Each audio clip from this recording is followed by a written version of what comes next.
The 2009 Rolex Fastnet Race is the latest edition of one of the world's most famous offshore races. This biennial 608-mile race from Cowes to the Fastnet Rock and back to Plymouth attracts amateur sailors alongside some of the world's top professionals. This year, entries reached a 300-boat limit months ago, and on the afternoon before the start, most crews were relaxing in the sunshine or making final preparations.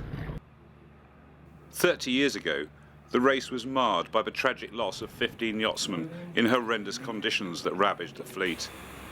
Today, safety rules are much more stringent, and before the start, each yacht displayed its storm sails to race officials. Although the morning had seen little wind, a southeasterly sprang up just before the first start, for the 11 boats in the Open 60 class.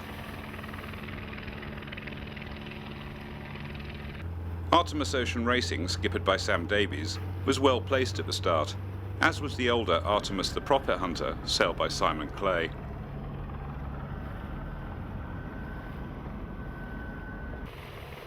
Seb Joss's BT is one of the favourites in the class, but he's sailing two-handed with Jean-Francois Couzon as a qualification for the Transat Jacques Vabre race.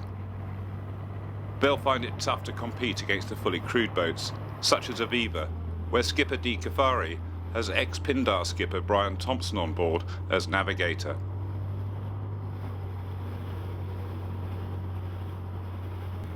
Pindar is being skippered by Mike Sanderson in this race, and as the boat is for sale, he'll be hoping for a good result to impress potential buyers. Mark Guillemot's Safran is one of only 3 non-British Open 60s in the race, and he'll be looking to challenge at the top of the fleet.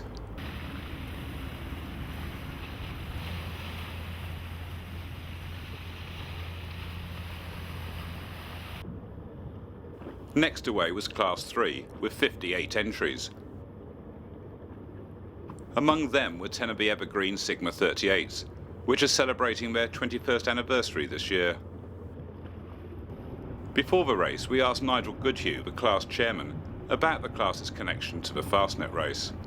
I think the Sigma 38 and the Fastnet race have a sort of intertwined history, really. The boat was designed as a result of a competition which was inaugurated to make offshore racing safer after the sad events and the disaster 30 years ago. And we've got a history over the last 10 or 12 Fastnets of putting strong showings out. They give us a wonderful one design trophy to race for, as well as racing in IRC, and Rourke give us a huge amount of support. A more unusual entry in Class 3 is Berra Miller 2. Alex Whitworth and Peter Crozier sailed her to England to compete in the 2005 Fastnet after racing in the Sydney Hobart race, then sailed her back again in time for the next Sydney Hobart. We caught up with Alex before the start. We did a Sydney Hobart race and turned left more or less when we got to Hobart, sailed around Cape Horn, up the Atlantic for a Fastnet race, the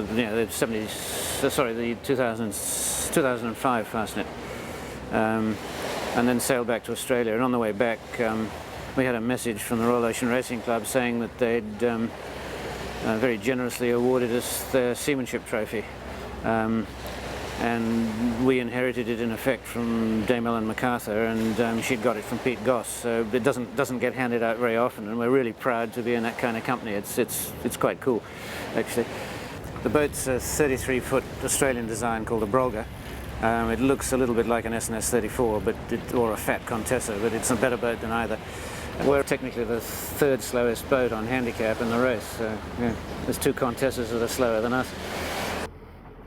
It's my 4th Fastnet, I think. I've only finished 1.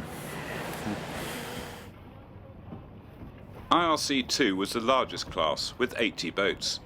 16 of them are being raced double-handed. This fleet has a wide range of boats, from first 40.7s, J39s and Reflex 38s at the top of the rating band, to X332s at the lower end. There are lots of popular J109s and J105s, which will give some great boat-for-boat racing.